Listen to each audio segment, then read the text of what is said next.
In Hubei province, the epicenter of the outbreak, the situation seems to be improving.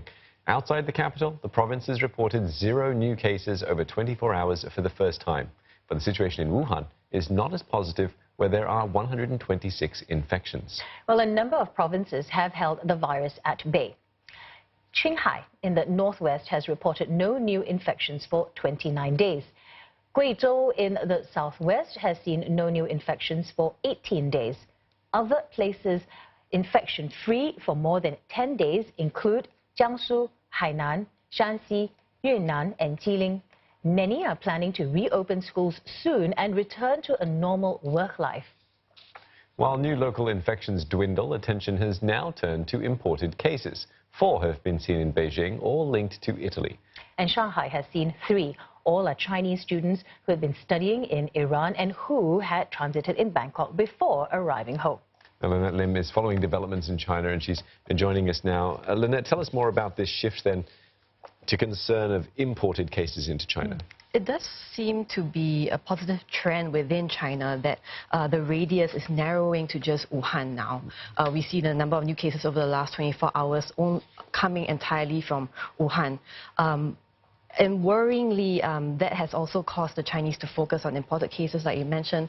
Regional governments in Shanghai, Beijing and Guangdong have actually imposed strict quarantine measures on people coming back from worst affected countries that have been defined as Italy, Iran, South Korea and Japan.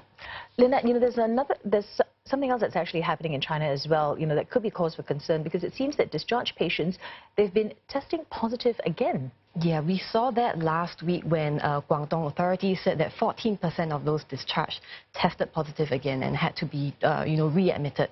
And then this week we had 2 cases in Tianjin. So this really shows that experts are saying that it's more likely that these people weren't getting tested properly rather than the recovered patients got reinfected again. So that's something that's quite reassuring, but this is a trend that they need to, arrest. Well, it's also a bit concerning as well, though, isn't it? Because that means that they will need to tighten up their procedures and how they sort of assign sort of discharge criteria. Currently, the discharge criteria is 2 tests for you to test negative in 2 of the RNA or nucleic acid tests. And these 2 tests have to be conducted within 24 hours apart.